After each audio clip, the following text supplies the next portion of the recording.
Ok, vamos a empezar. Estamos en Gálatas capítulo 2. Estamos en Gálatas capítulo 2. Y hoy nada, vamos a estudiar 4 versículos. Primero recapitulamos un poquito. La semana pasada estuvimos hablando acerca del contentamiento. Entonces, como para ir otra vez sobre la misma línea, si recuerdan, estuvimos platicando acerca de que la carta de los Gálatas está principalmente enfocada en el Evangelio de gracia. ¿Sí? ¿Qué es Evangelio de gracia? Evangelio sin nada más que la gracia, ¿sí? El Evangelio es Cristo mismo.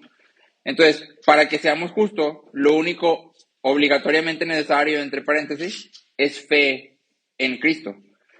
Y Pablo ha estado defendiendo esta idea, ¿sí? El Evangelio de la gracia. No sé si te recuerdas que platicamos un poquito acerca del concepto que estaba ahí en el capítulo 2, precisamente, acerca de la verdad del Evangelio, ¿sí? Y la verdad del Evangelio es esta, que si tú le quieres añadir algo al Evangelio para salvación, entonces estás cambiando de Evangelio, ¿sí? Y Pablo mismo dice, no que haya otro Evangelio. O sea, en el momento que tú le agregas cualquier cosa, estás apostatando del Evangelio de Cristo, ¿sí? Y evidentemente, pues te estás perdiendo, ¿no? Entonces, en este capítulo 2, Pablo ha estado hablando acerca de cómo él recibe el Evangelio directamente de Cristo y luego cómo él empieza a predicar, luego que recibe el Evangelio y no consulta con ningún apóstol ni con ningún nombre si el Evangelio que recibió es el correcto, incorrecto, ni nada. Sube a Jerusalén con Pedro, pero no sube para verificar su Evangelio, sino simplemente estaba ahí Pedro, se conocen, pero Pablo sigue predicando. Y ahora, en estos 4 versículos de hoy, que es del 11 al 14, Pablo va a terminar esta narración, o sea, esta última historia que Pablo nos va a contar, abre la puerta hacia todo el tema central de Gálatas, ¿sí? Y va a terminar contando cómo este evangelio que Pablo recibió de Cristo mismo era tan fiel a Cristo, o era el evangelio tal cual verdadero, que sirvió para incluso reprender al mismo Pedro. ¿Sí? Recuerden que para este momento, hablando históricamente, Pedro era el apóstol más prominente dentro de los apóstoles. ¿Sí? Entonces, hay 2 razones por las que Pablo deja este incidente al final.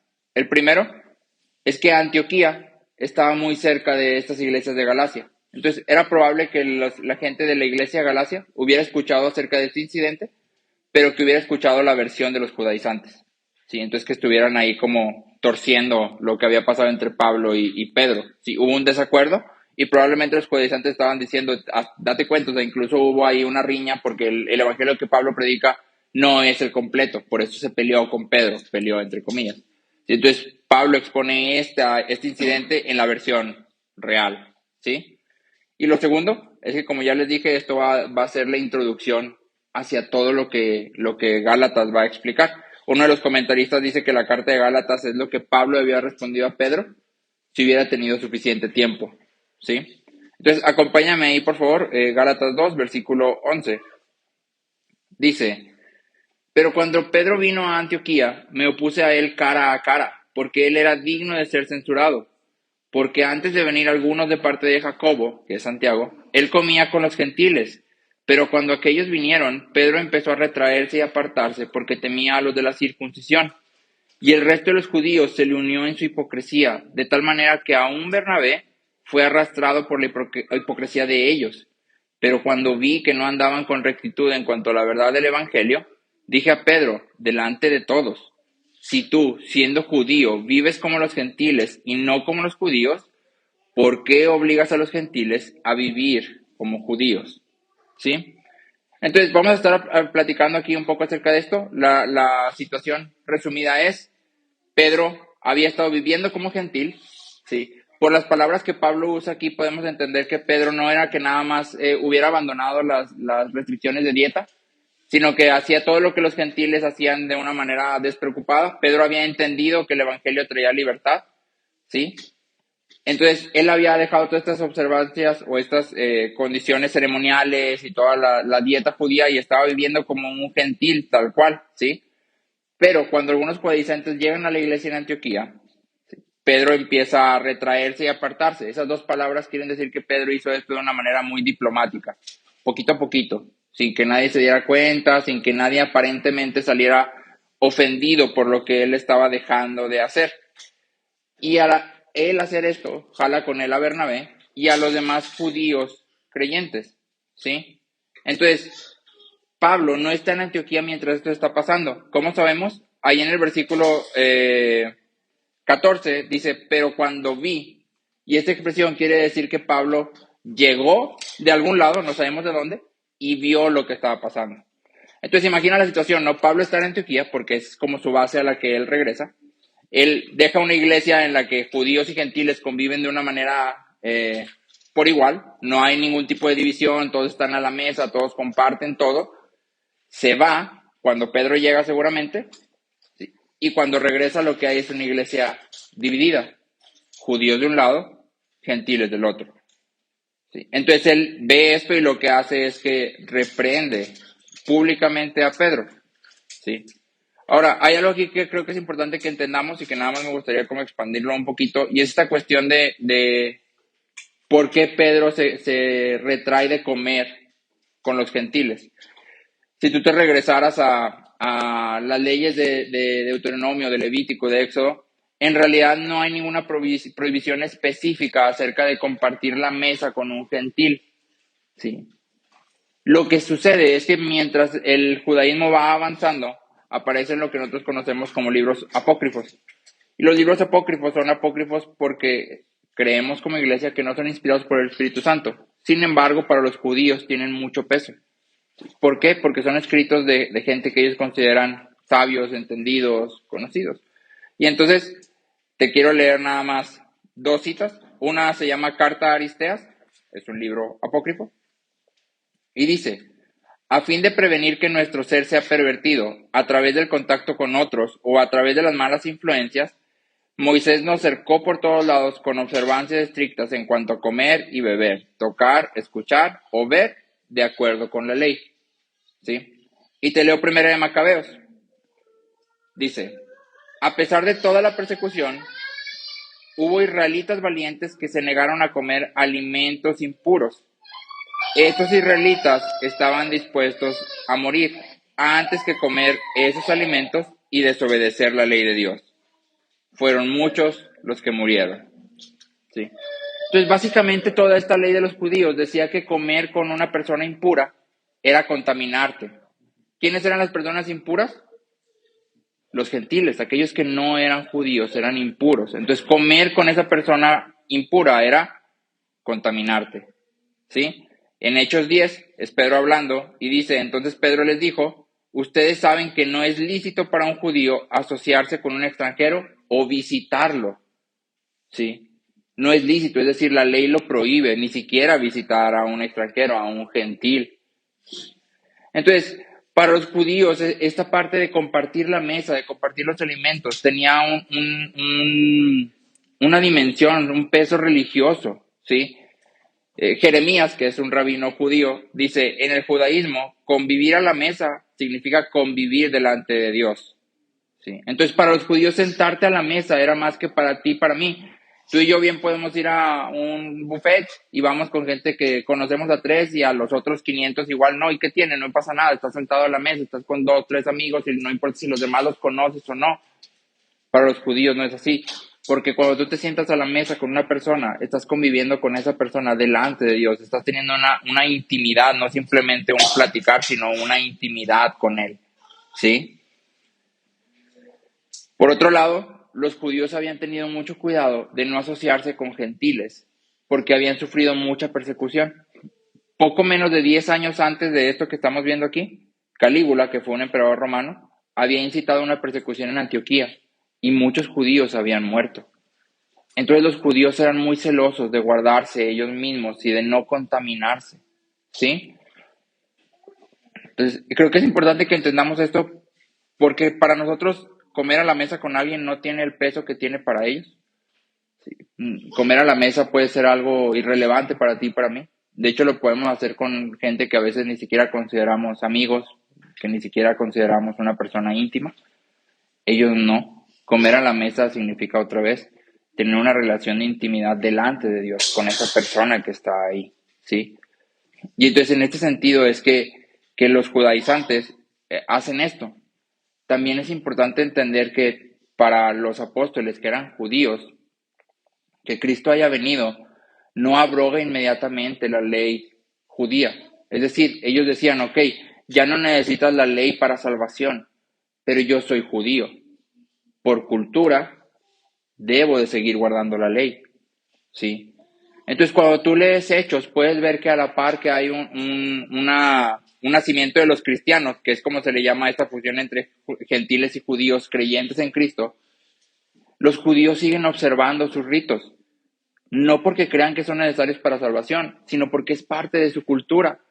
Entonces, cuando venimos a esta escena en Antioquía, lo que tú tienes no es nada más una cuestión de legalismo como tal, sino es una cuestión en la que Pedro y Pablo están enfrentándose con la pregunta de cómo deben de convivir judíos creyentes con gentiles creyentes.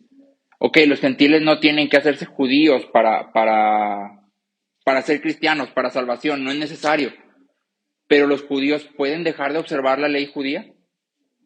Esa era la pregunta que aquí estaba en la mesa. Y es precisamente lo que Pablo va a empezar a exponer en Gálatas, ¿sí?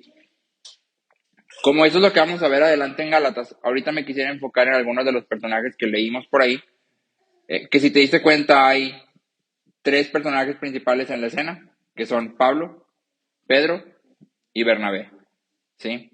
Y creo que podemos aprender mucho de estos tres personajes. Me gustaría empezar con Bernabé, que creo que es el menos, ¿cómo llamarlo? Sobresaliente, sí, es el menos sobresaliente, ¿no? Si te fijaste ahí en Gálatas, cuando Pablo dice de Bernabé, en el versículo 13, dice, de tal manera que aún Bernabé fue arrastrado. Sí, de tal manera que aún Bernabé fue arrastrado. Entonces, en esta expresión de aún Bernabé, Pablo expresa dolor y vergüenza por la actitud que Bernabé había manifestado. Es importante hacer como un recuento de quién había sido Bernabé, porque no es, otra vez, no tiene mucho renombre y nos puede pasar de noche. Primero debemos recordar que cuando Pablo se convierte, en Hechos, dice que Pablo busca juntarse con los cristianos, ¿recuerdas? Y que los cristianos tenían miedo de él. Y entonces no lo dejaban acercarse al círculo de cristianos. Es decir, Pablo decía como que no, es que ya soy cristiano, déjame juntarme contigo. Y los cristianos decían, no, ¿qué vas a ser cristiano? Ah, pues si sé quién eres, órale. Pero Bernabé es quien viene, recluta a Pablo y lo lleva delante de los apóstoles en Jerusalén. ¿Sí? Bernabé es como quien dice el puente entre Pablo y la iglesia. ¿Sí? Después de esto, es Bernabé mismo el que le dice a Pablo, vamos a Antioquía a evangelizar a los gentiles. ¿Sí? Arribita, aquí en Gálatas 2, leímos que Bernabé se presentó con Pablo. ¿Te acuerdas que iban Bernabé, Pablo y Timoteo?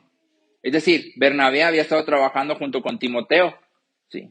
Que aunque era judío, aunque era gentil, había estado con ellos, ¿sí? Entonces, cuando tú juntas todo esto y consideras que Bernabé había viajado con Pablo durante el primer viaje misionero a los gentiles, la actitud de Bernabé es como incongruente, ¿no? O sea, Bernabé había pasado mucho tiempo con Pablo evangelizando gentiles, había pasado tiempo con Tito, ¿sí? Bernabé había sido el puente entre Pablo y la iglesia. Y sin embargo, cuando está aquí, es arrastrado rápidamente por Pedro, ¿sí? Entonces, para ti, para mí, Bernabé nos muestra a alguien que es influenciado por los grandes. Pongo grandes entre comillas, porque recuerda, Pedro era uno de los pilares. Pablo mismo dice, los pilares en Jerusalén, que son Juan, Santiago y Pedro. Sí, entonces Bernabé es alguien que es influenciado por los grandes líderes hasta el punto de dejar sus convicciones de lado. ¿Sí? Y entonces hay dos cosas que tú y yo tenemos que aprender de esto que sucede con Bernabé. Y la primera es que todos debemos de estar convencidos de lo que creemos. Y por convencidos no quiero decir, sí, estoy seguro que esta es la verdad. No, quiere decir que tengo que examinar aquello que creo. Tengo que examinar con sobriedad mis convicciones. Porque si yo no entiendo lo que creo y no lo puedo explicar porque no lo he examinado, estoy actuando en hipocresía. ¿Sí? Acompáñame por favor a Deuteronomio 6. Deuteronomio 6, del 20 al 25. Quien lo quiera leer, adelante, por favor. Al 25. Mañana, cuando te preguntaré tu hijo, diciendo, ¿qué significan los testimonios y estatutos y decretos que Jehová nuestro Dios os mandó? Entonces dirás a tu hijo, nosotros éramos siervos de Faraón en Egipto, y Jehová nos sacó de Egipto con mano poderosa. Jehová hizo señales y milagros grandes y terribles en Egipto, sobre Faraón y sobre toda su casa, delante de nuestros ojos. Y nos sacó de allá para traernos y darnos la tierra que juraron nuestros padres.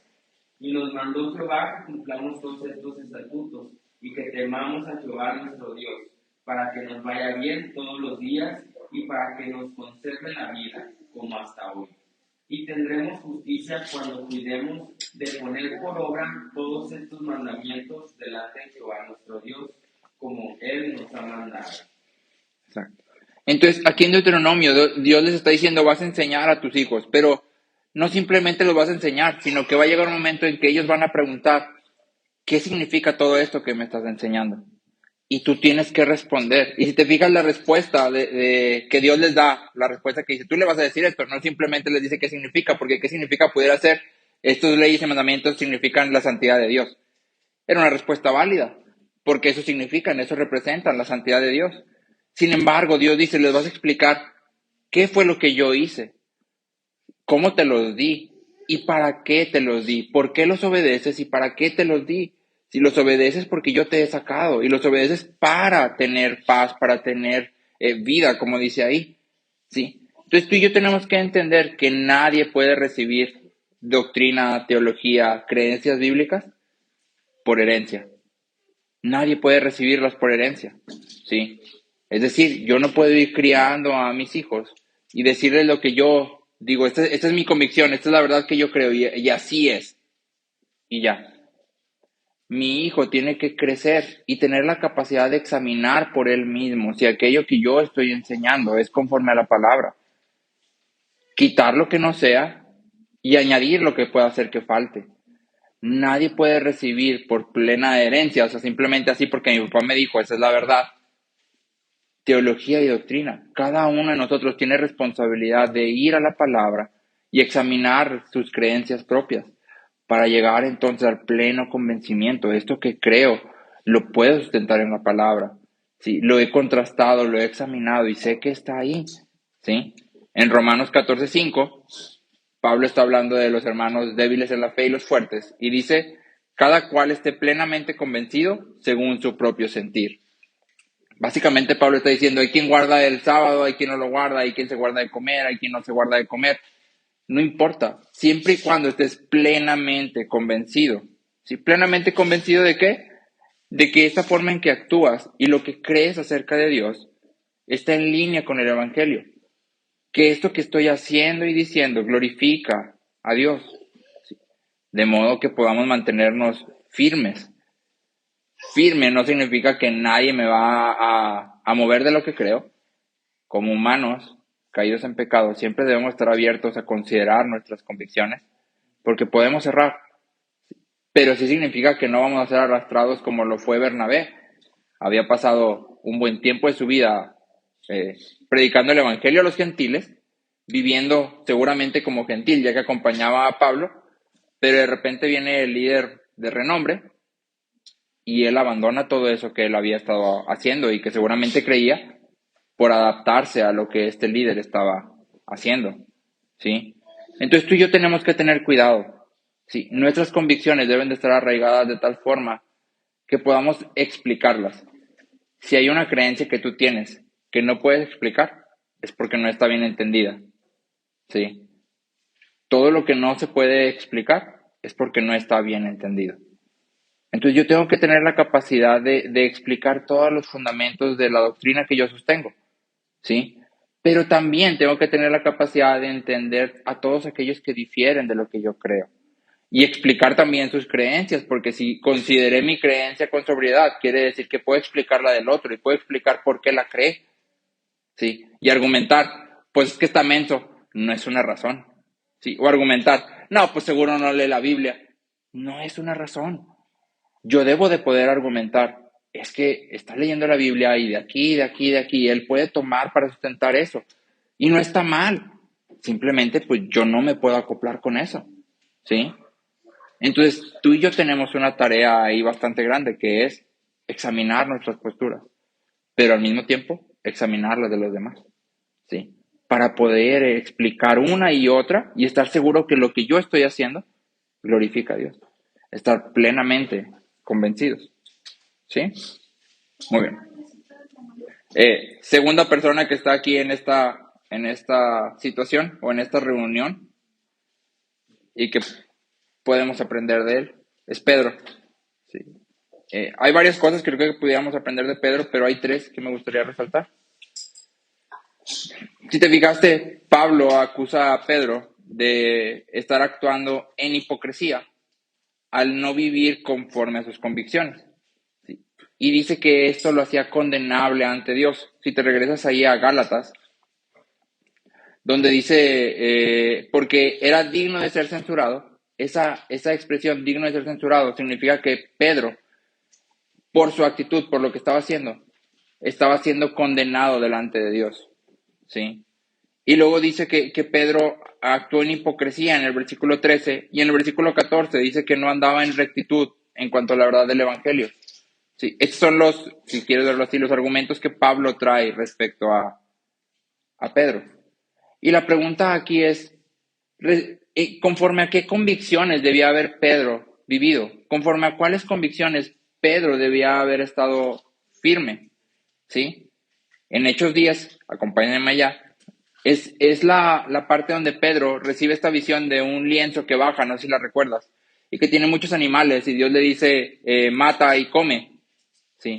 Esto sucede 3 veces, hasta que Dios le da una instrucción muy clara a Pedro, le dice, lo que Dios ha limpiado, no lo llames tú impuro. ¿Sí? Después de esto, Pedro es enviado a la casa de Cornelio. Cornelio es un gentil. Y en Hechos 10:28 dice, entonces Pedro les dijo, le está hablando a Cornelio y a los de su casa, gentiles, ustedes saben que no es lícito para un judío asociarse con un extranjero o visitarlo, pero Dios me ha mostrado que a ningún hombre debo llamar impuro o inmundo. Entonces checa esto, porque ya explicamos al principio que los judíos no comían con los gentiles, ¿por qué? Porque eran impuros. Entonces Pedro no les está diciendo son impuros, pero cuando se retrae de la mesa, que no come con ellos, con la actitud, les está diciendo son impuros. ¿Sí? Cosa que Dios mismo le había dicho, no debes llamar a ningún hombre impuro o inmundo. ¿Sí? Entonces, aquí en Hechos 10:28, un tiempo antes considerable, se supone que Pedro, había entendido lo que Dios estaba haciendo. Pedro, no Pablo, Pedro había sido el pionero en el evangelismo a los gentiles. Él había sido el primero de los apóstoles en predicar el evangelio a un gentil. Sin embargo, aquí en Antioquía, al verse afectado por los factores externos, es decir, por los judaizantes, tuvo temor y actuó en ese temor. Entonces, hay dos cosas que aprendemos aquí primero. Uno, nuestros motivos importan. ¿Sí? Cambiar nuestro comportamiento para bien o para mal en función de la gente que está presente o de los factores presentes es una forma de hipocresía. No importa si nuestra acción es correcta, si nuestra motivación está torcida, estamos errando. ¿Sí? A Dios le importan nuestras motivaciones. Si yo cambio la forma en que me comporto dependiendo de lo que está a mi alrededor, de la gente que está presente, de que me está viendo el líder, el pastor, el maestro, el apóstol, como le quieras llamar, aunque cambie mi actitud para bien, es decir, cambio para hacer algo bueno, estoy actuando en hipocresía, porque no es la forma en la que me dirijo todo el tiempo. Y entonces, aunque la acción es buena, estoy errando, ¿sí? Mis motivos importan. A Dios le importa lo que me motiva, ¿sí? La segunda lección que aprendemos de Pedro es que nuestro cambio es gradual.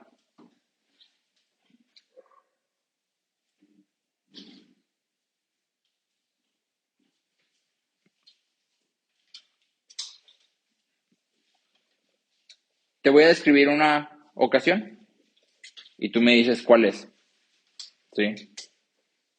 Pedro se ve presionado por factores externos y actúa en la carne.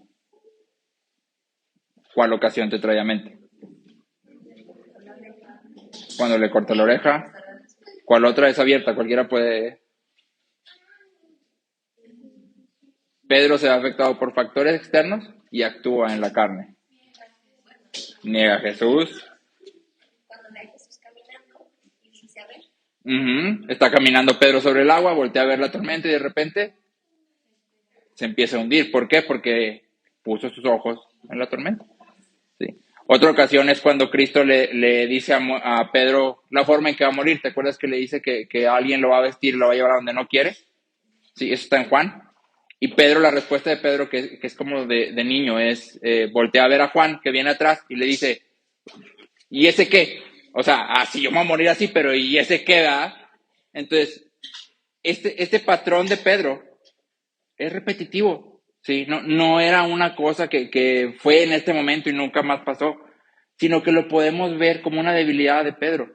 Pedro estaba haciendo algo, estaba caminando sobre el agua, de repente voltea a ver la tormenta y se hunde. Si Pedro le acaba de decir a Cristo, no hombre, yo no te voy a negar nunca, o sea, jamás en la vida te voy a negar, pero se pone todo bien tenso y le dicen, tú andas con... No lo conozco, ¿sí? Entonces, vemos que esta cuestión de actuar en base a las circunstancias era una debilidad de Pedro, una que lo acompañó aún cuando se había convertido en uno de los pilares de Jerusalén, ¿sí? Pero al ver esto en Pedro, lo que tú y yo debemos de rescatar es esperanza. ¿Por qué? Porque Pedro fue usado por Dios. Aún en medio de esta debilidad que no desapareció, es decir, Pedro no se convirtió de un hombre normal a un superhombre, sino que siguió siendo Pedro, ¿sí? Aún en medio de esto, Dios lo usó.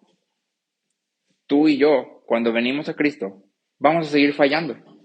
Eso es lo normal, ¿sí? Pero, al igual que Pedro, debemos ser transformados por la gracia. Acompáñame, por favor, a 1 de Pedro 1:13.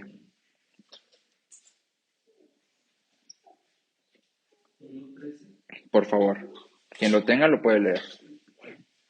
Dice, por lo cual, teniendo los rumos de vuestro entendimiento seguidos con templanza, esperad perfectamente en la gracia que os es presentada cuando Jesucristo os es manifestado. Esperad perfectamente, o la palabra perfecto ahí puede ser completamente, ¿sí? En la gracia. Entonces, en esta ocasión, Pablo pasa directamente de decir lo que le dice a Pedro, ¿sí? Si tú vives como gentil, ¿porque quieres que ellos queden como judíos? A empezar a explicar todo lo que implica el Evangelio de la Gracia. No dice que Pedro se haya arrepentido, no dice que Pedro haya cambiado en ese momento, por lo que podemos suponer que en ese mismo instante que sucedió esto, tal vez Pedro no cambió inmediatamente. Pero cuando vemos todo esto que Pedro escribe y dice después, podemos ver que hubo un arrepentimiento. Sí, Pedro llegó a entender que la gracia era suficiente. No había que añadirle nada. Y que gentiles y judíos podían convivir y de hecho debían convivir porque era lo que el Evangelio estaba haciendo. Sí, por igual en la mesa delante de Dios. Entonces, sí, vamos a fallar. Vamos a quizás arrastrar algunas cosas que son parte de nuestra personalidad. Pero tenemos que ser transformados, ¿sí? A arrepentirnos y alejarnos de eso que está sucediendo en nuestras vidas. El Evangelio nos transforma poco a poco. ¿Sí? No es un cambio de un día a otro, pero al final nos transforma. Y esa transformación tiene que ser evidente. ¿Sí? Ya hemos hablado acerca de los frutos y hemos dicho que el fruto siempre es para aquel que está afuera. El árbol no come su propio fruto. La gente que nos rodea debe de disfrutar de nuestros frutos. si es que estamos de verdad plantados en el Evangelio, injertados en Cristo. ¿Sí? Por último, la tercera lección que creo que es importante que aprendamos de Pedro es que nadie está exento. ¿Nadie está exento de qué? De errar. Nadie está exento de equivocarse. Ni siquiera los líderes más grandes. Pedro caminó con Cristo, se sentó con Cristo, que estaba sentado con pecadores. ¿Sí? Había predicado durante años ya para este punto. Y sin embargo cae. Pedro tenía todas las, lo entrecomillo, armas para no caer. Es decir, tenía conocimiento. Sí. No sé si recuerdas que cuando Cristo resucita, pasa algunos días con los apóstoles explicándoles la palabra. Y como toda la palabra habla de él. ¿Quién enseñó a Pedro? Cristo. Pedro tenía conocimiento. Pedro tenía experiencia. Había predicado a los gentiles, había tenido visiones, había estado en casa de Cornelio, sí, había caminado con Cristo. Tenía todas las armas necesarias para que cuando esa situación se presentara, él se mantuviera firme. Decir, no, espérate, pero si Cristo mismo se sentó a la mesa con gentiles, con pecadores, ¿yo por qué no lo voy a hacer? Si Cristo mismo ya me explicó que la ley habla de él, no habla de esto, y aparte recibí una visión de Dios que me dijo que no puedo llamar inmundo a ningún hombre, pues ¿por qué me voy a quitar de la mesa? Aquí me voy a quedar. Sin embargo, se quita. ¿Sí? Entonces, nadie está exento de caer. En 1 Corintios 10:12, que ya pasamos por ahí, dice, por tanto, el que cree que está firme, tenga cuidado, no sea que caiga. Creer que estamos firmes, creer que nada puede movernos de la verdad que tenemos, creer que estamos muy seguros o que somos muy estudiados o que tenemos mucha experiencia, ¿sí? De tal forma que nuestras convicciones son inamovibles, es decir, nadie me va a mover de esto que yo creo, nadie, porque yo ya lo estudié mucho, porque lo he vivido, es en sí mismo una señal de una caída próxima. ¿Sí? La Biblia también dice que antes de la caída viene la soberbia. Creer que por mi conocimiento o por mi experiencia es imposible que me muevan, ya está indicando en mi corazón un problema que me va a llevar a caer. Si Pedro, siendo enseñado por Cristo mismo y teniendo la experiencia de caminar con Cristo mismo, cayó, cualquiera aquí puede caer. Y por eso la palabra habla mucho acerca de caminar con temor y temblor. Caminar con temor y temblor y obrar con temor y temblor y poner a trabajar nuestra fe con temor y temblor, como dice Filipenses, habla acerca de hacerlo dependiendo de Dios, sabiendo que no somos infalibles, que no somos suficientes para mantenernos en la verdad. Necesitamos a Cristo, ¿sí? Entonces, es importante que tú y yo entendamos que no estamos exentos. Por mucho que estudies, por mucho que leas, por mucho que vivas o que experimentes, no estás exento. Puedes caer, ¿sí? Y en ese sentido debemos de vivir con temor y temblor. O sea, dependencia total de Cristo. Entonces vamos al tercer personaje, que es el que está hablando. Este es Pablo, obviamente. ¿Sí? No, de hecho creo que es el más cortito. Entonces, cuando vemos a Pablo en esa situación, hay algunas lecciones importantes, sobre todo en cuestión de cómo debemos defender el Evangelio. El contraste entre Pedro y Pablo creo que es bastante grande. Pedro era una persona que hasta cierto punto su carácter lo hacía, como vimos, dudar. Sí, y se veía presionado desde afuera y reaccionaba ante esa presión.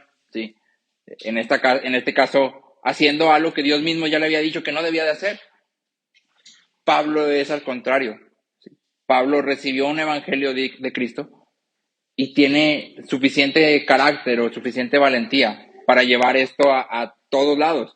Y tiene tal valentía que está dispuesto a reprender a Pedro públicamente. Sí, que debemos de entender que esto no era cualquier cosa. O sea, Pedro era Pedro, sí, o sea, era Pedro, era un pilar y toda la iglesia lo consideraba como un pilar. Pablo había estado predicando, pero pues Pablo, nadie lo tenía así como, Pablo, sin menos en este punto donde apenas estaba haciendo su primer viaje misionero, o sea, ni siquiera era como que tuviera ya una trayectoria de renombre, ni era simplemente una persona que estaba compartiendo el evangelio, y no el único. Felipe lo estaba haciendo, Bernabé lo estaba haciendo, Juan Marcos había bajado con ellos, o sea, no era como que, no, es que también es Pablo, no, hay que ponerlo en su contexto, no era Pedro, si lo medimos en ojos humanos, tú y yo hubiéramos estado y hubiéramos dicho, Pedro, o sea, el apóstol Pedro, Pablo.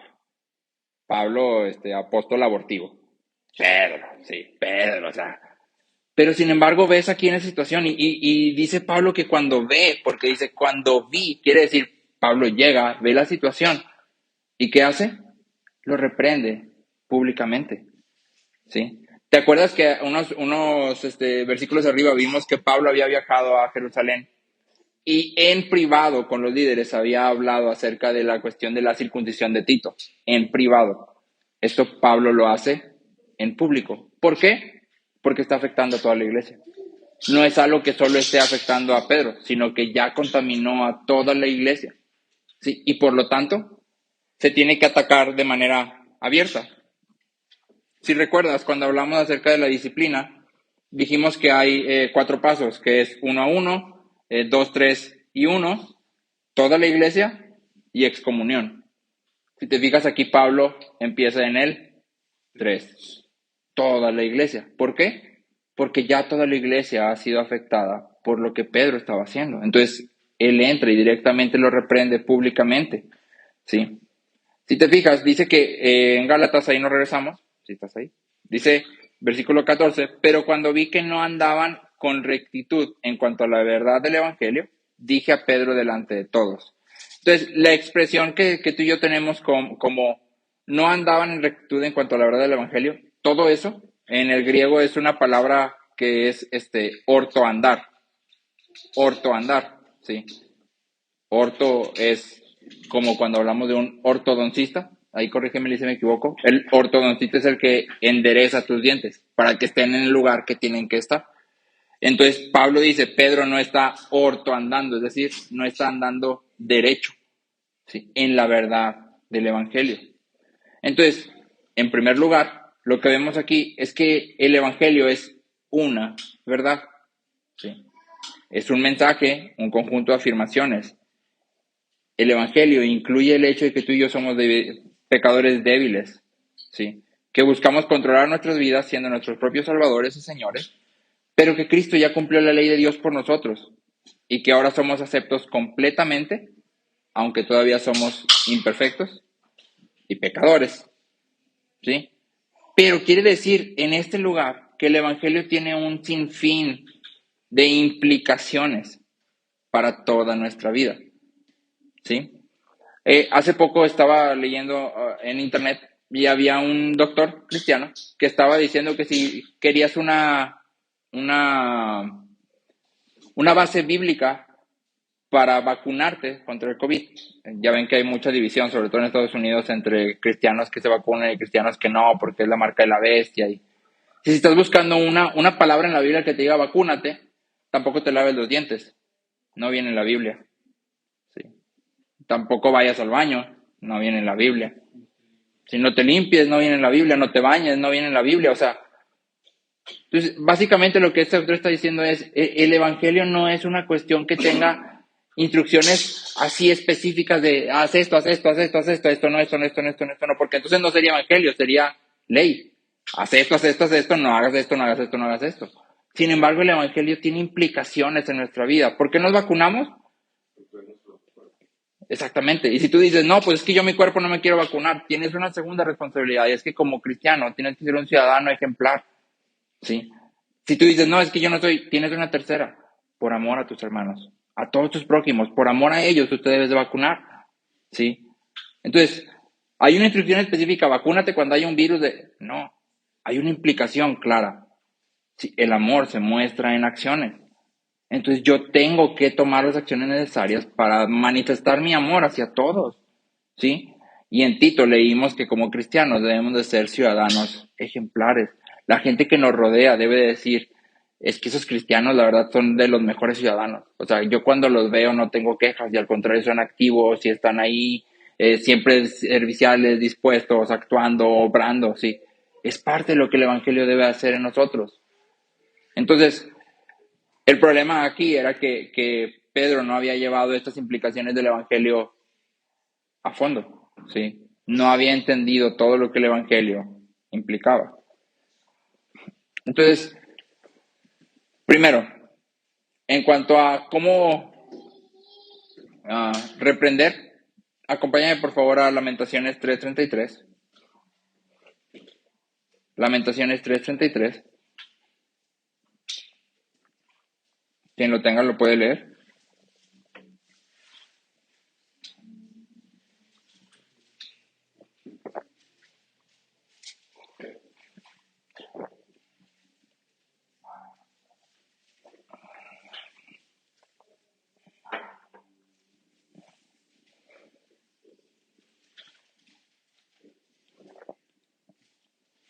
$3.33 Por favor.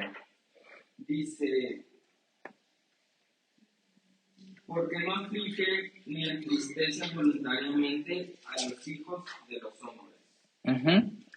Está hablando acerca de Dios. Recuerda que Lamentación es escrito por Jeremías y en mi versión dice, porque Él no castiga por gusto. ¿Sí? Entonces, Dios ejerce disciplina hacia sus hijos, pero no encuentra en esta disciplina un placer. Qué bien se siente disciplinar. Cualquiera que tenga un hijo sabe que no se siente bien disciplinar a los hijos. No es algo que hagas porque te guste. Es algo que se hace porque es necesario, ¿sí? De esa misma forma, tú y yo como cristianos, puede haber situaciones en que nos veamos obligados a reprender a otros cristianos, ¿sí? A exhortarlos, como en esta ocasión, Pablo se vio obligado a exhortar a Pedro. Sin embargo, siempre debe de hacerse con esto en mente. Aun cuando Dios mismo lo hace, no lo hace por gusto. Y yo tampoco debo encontrar gusto en exhortar o reprender a otros. Si mi deleite es buscar los errores de los demás para corregírselos, entonces ya no es una reprensión, ya es un estarle dando de comer a mi ego, ¿sí? Debemos de tener cuidado de esto, ¿sí? Lutero dice que cualquier cristiano puede verse en la obligación de reprender a otro, pero siempre debe de observar la debida dulzura y unidad de corazón, ¿sí? De la expresión que Pablo usa aquí, dice en el versículo 11, pero cuando Pedro vino a Antioquía me opuse a él cara a cara. Esta expresión cara a cara, tanto Jerónimo como Lutero sacan del griego original que lo que está diciendo Pablo es que en su cara había dureza. Es decir, si tú hubieras visto esa situación, Pablo se hubiera visto como una persona muy dura, reprendiendo a Pedro de una manera tajante. Sí, de hecho, la expresión que utiliza Pablo al principio, en el versículo 14, donde dice, si tú siendo judío, este pedacito que dice si tú, también lo pudiéramos traducir a ¿con qué derecho? O lo pudiéramos traducir a ¿cómo te atreves? Entonces, si tú y yo hubiéramos todos presentes ahí en esta reprensión, lo que hubiéramos visto en Pablo hubiera sido mucha dureza. Su rostro se hubiera visto como el de una persona muy dura.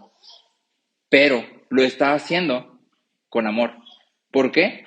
Porque recuerda que en el versículo 11 dijo que Pedro era digno de censurar. Es decir, Pedro mismo se estaba condenando delante de Dios al actuar en hipocresía. Y la iglesia estaba siendo dividida. Entonces, la versión o el argumento final al que llegan tanto Jerónimo como Lutero es dulzura, dureza en el rostro, dulzura en el corazón. ¿Sí? Es decir, si yo tengo que hacerlo de una manera tajante, que sea dura, que sea seca, lo voy a hacer. Pero nunca voy a abandonar la dulzura en el corazón. Lo estoy haciendo por amor a la persona que está ahí, por amor a la iglesia, por amor a Cristo, ¿sí? Que de hecho esto si lo abres más grande, es lo mismo que está pasando en Gálatas. Recuerdas que Pablo les dice, estoy maravillado de que tan pronto se hayan desviado, ¿sí? O sea, estoy anonadado, estupefacto, de que tan pronto se hayan apostatado, están apostatando, eso es lo que están haciendo. Si no les endulza el oído, no les trata de llegar, no les está diciendo lo que están haciendo, con dureza, pero con dulzura, ¿sí? Es tajante, pero con amor, ¿ok? Y por último, Pablo dice que Bernabé y los otros judíos cristianos fueron arrastrados en la hipocresía de Pedro, ¿sí? No sé si notaste eso, me llamó mucho a mí la atención que dice en la hipocresía de Pedro. Es decir, Pedro es el dueño de la hipocresía. Todos los demás fueron arrastrados en esa misma hipocresía, ¿sí? Acompáñame, por favor, a 1 de Timoteo 5:22.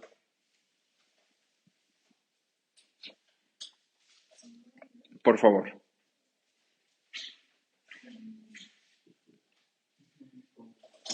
Adelante, el que lo tenga.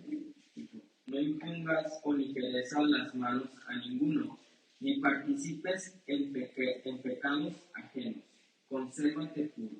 Exacto. Entonces, muchas veces tú y yo podemos simplemente ver a los líderes de la iglesia y decir, ese compa está mal, o sea, la verdad lo que está haciendo está mal, pero yo no estoy siendo arrastrado, ¿verdad? O sea, yo no estoy cayendo en lo que él está haciendo, él sabrá, Dios y él, yo como me lavo las manos, ¿no? O sea, yo no sé, allá oro por él, que Dios lo bendiga y que... Pero en 1 de Timoteo, Pablo le está diciendo a Timoteo, no impongas las manos sobre nadie con ligereza. Imponer las manos en esto que Pablo le está diciendo a Timoteo significa asignar a alguien a un puesto de liderazgo. Entonces Pablo le está diciendo a Timoteo, no pongas a nadie como líder con ligereza. Y la razón es, cuando haces esto, compartes la responsabilidad por los pecados de otros. Entonces tú y yo tal vez no seamos arrastrados por los errores de los líderes que están en la iglesia, pero cuando como iglesia reconocemos como líder a un hombre o a una mujer o como tú quieras verlo, que no tiene las cualidades necesarias para ser líder y lo mantenemos en esa posición de liderazgo, estamos compartiendo responsabilidad en su pecado. Somos responsables de lo que él hace que avergüenza el nombre de Cristo. Sí. Como iglesia tenemos una responsabilidad y la responsabilidad es cuidar la iglesia, cuidar a Cristo, cuidar su renombre.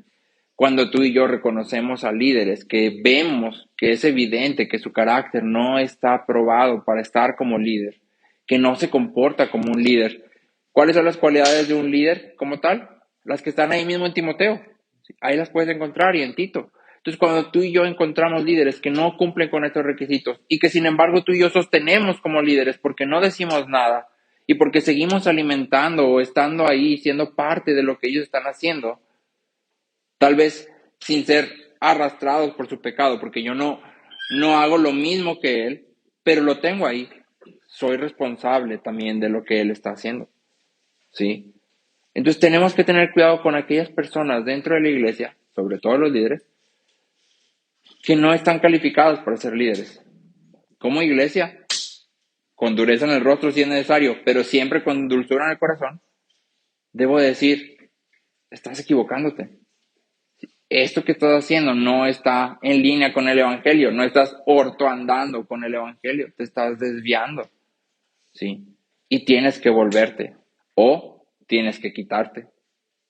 ¿Qué es lo que Pablo hace aquí? Pedro, no estás andando en línea con el evangelio. ¿Cómo te atreves a decir esto o a hacer esto que estás haciendo? Tienes que volver, ¿sí? Entonces creo que es importante que tú y yo entendamos, uno, la verdad del evangelio. El evangelio es Cristo y nada más.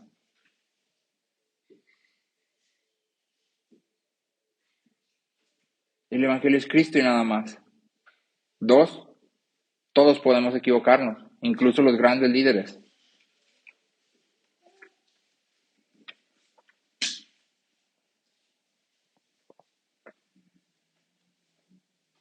Y tres, como iglesia, tengo un llamado a defender el evangelio.